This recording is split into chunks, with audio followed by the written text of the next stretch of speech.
Hi everyone and welcome back to my kitchen. This is the first installment in my series, Recipes to Know by Heart. And what I'm going to teach you here is a roasted tomatillo base, because you can turn it into all kinds of dishes. I'm going to show you three.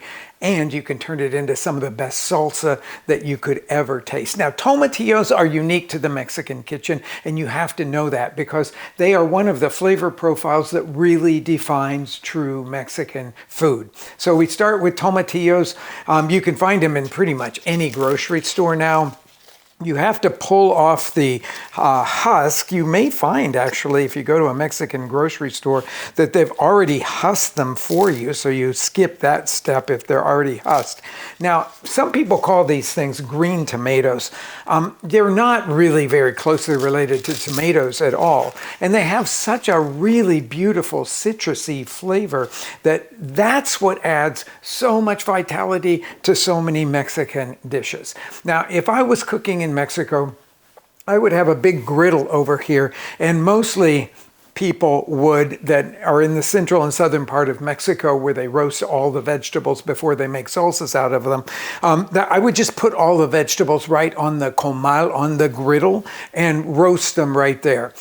In an American household, we don't have really big griddles a lot. So what I do is take the heat that would normally come from the bottom and I put that on top and I put it into a broiler.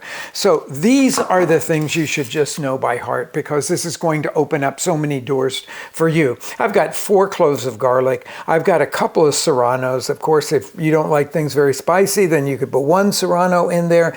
I have half of a large onion here, so that's about 4 ounces of onion. All of this you can massage to your own taste, okay? But we're starting with 1 pound of tomatillos. That's what you need to have. And so mostly the tomatillos are 2 ounces. Some of them are a little bit bigger.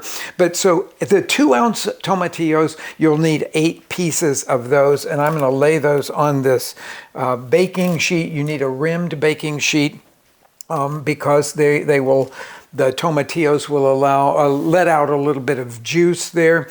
And then all of the roasting for these kinds of salsas in Mexican cooking is done dry.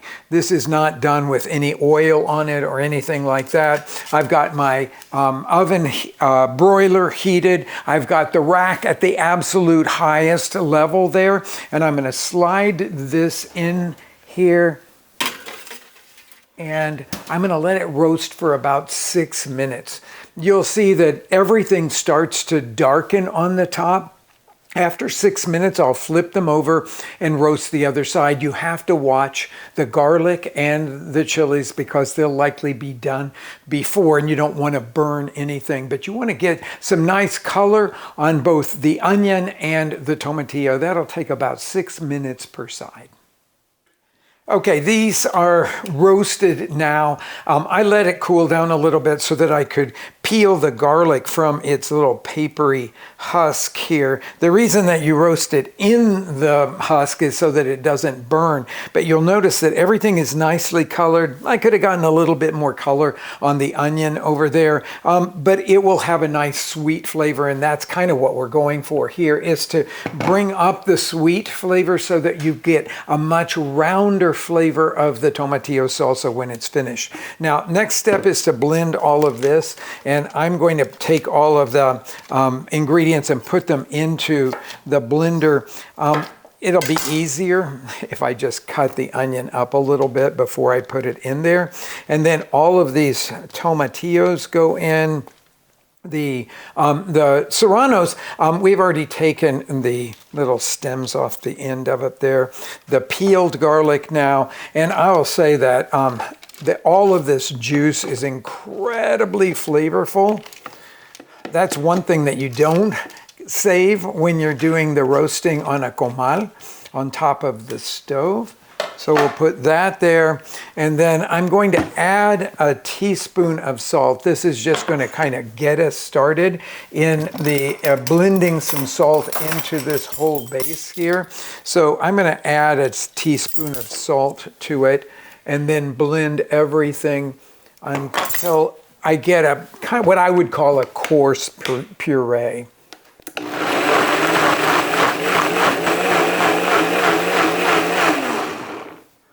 Okay, this is going to be our roasted tomatillo base now.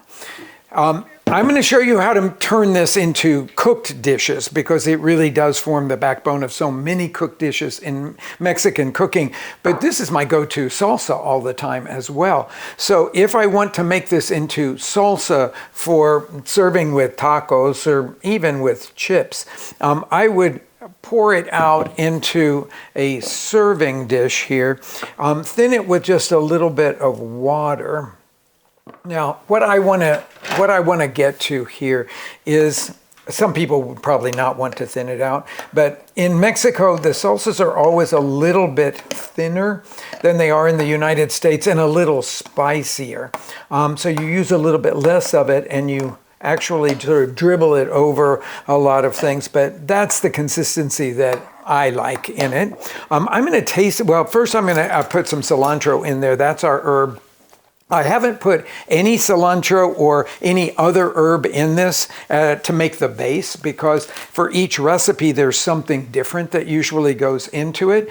But if I take the cilantro and kind of bunch it up like that and make that very thinly sliced cilantro, what's called in chef school the chiffonade.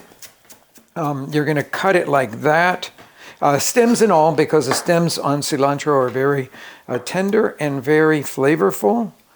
Okay, so then I'm going to add this to it.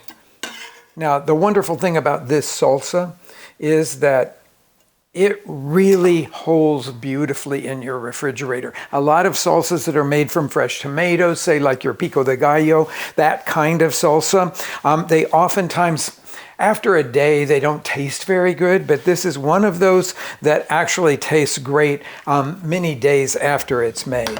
Now, I told you could put that salsa away in the refrigerator and enjoy it over a few days, but I will tell you that there's a lot of pectin in tomatillos, so when you go back to it, it might have set up like you could almost unmold it like a jello mold or something like that, but don't worry, you can just simply stir it more. Some people like to use a whisk to stir it up to break all of those parts back, but you can easily make it all come back together. If it's really looking chunky to you, put it back in the blender and just pulse it a few times. Now, back to the recipe.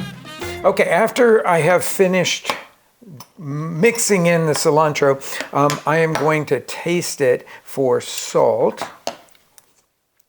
And it can use, because I thinned it out, it can use a bit more salt here. It's nice and spicy. What I just love about this salsa, and the reason that it is always my go-to salsa, it's because it has so much tanginess. So it just brightens up everything. You all know that when you go to a taqueria that's a real Mexican taqueria, they always serve limes on the side because you want to squeeze that over the top to brighten flavors. This salsa does exactly the same thing.